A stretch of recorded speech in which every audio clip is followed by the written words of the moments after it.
3. Kontroversi saat Indonesia kalah telak dari Vietnam.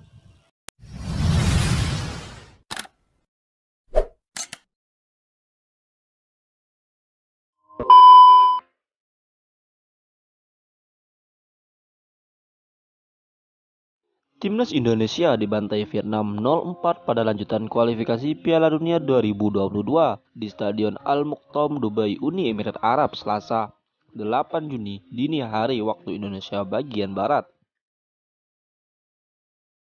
Vietnam terlalu perkasa buat timnas Indonesia di laga ini. Skuad asuhan Park Hang-seo mendominasi permainan dan akhirnya bisa mencetak 4 gol di babak kedua lewat torehan Nguyen Thanh Linh pada menit ke-51, Nguyen Quang Hai pada menit ke-62, Nguyen Chung Phong pada menit ke-67, dan Phu Van Tan pada menit ke-74. Di luar dominasi Vietnam, laga ini juga memunculkan kontroversi, salah satunya saat Vietnam mencetak gol pembuka melalui Lee Tin. Berikut 3 kontroversi yang terjadi saat timnas Indonesia menghadapi Vietnam. Yang pertama, gol Thanh Ly. Nguyen Thanh Ly jadi aktor gol pembuka Vietnam ke gawang timnas Indonesia. Namun, gol yang dicetak pemain Beckham Bing Dong itu berbau kontroversi karena bola lebih dahulu mengenai tangan sebelum gol tercipta. Handsball itu terjadi saat bola tendangan Thanh Ly yang lolos dari jebakan offside diblok oleh Arif Satria. Bola kemudian mengarah ke tangan Thanh Ly dan kemudian disontek untuk membobol gawang Nadeo Argawinata. Pemain timnas Indonesia sempat melancarkan protes karena wasit tetap mengesahkan gol tersebut. Nadeo bahkan harus terkena kartu kuning karena terus melakukan protes kepada wasit Ahmad Al-Ali. Yang kedua, tackle berbahaya Pratama Arhan.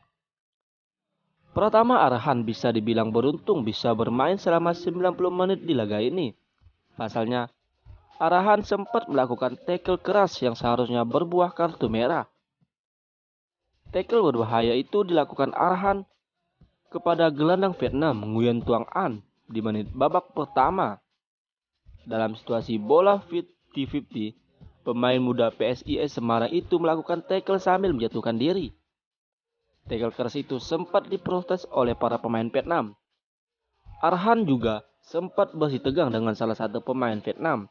Tetapi wasit yang memimpin pertandingan malah sama sekali tidak memberikan kartu kuning atau kartu merah kepada Arhan. Yang ketiga, pelanggaran ke Sadam Ghaffar. Sadam Ghaffar dilanggar oleh salah satu pemain belakang Vietnam hanya 2 menit setelah ia masuk ke lapangan. Pelanggaran itu terjadi saat Sadam berupaya mengejar bola muntah tendangan Egy Maulana Fikri yang membentur mister gawang pada menit ke-71. Sadam sempat jatuh dan melakukan protes kepada wasit. Namun, sang pengadil tidak menggubris protes Sadam, terus melanjutkan pertandingan. Pelanggaran terhadap Sadam itu juga disorot oleh Shin Tae-yong setelah pertandingan. Pelatih asal Korea Selatan itu menilai timnas Indonesia layak mendapatkan penalti.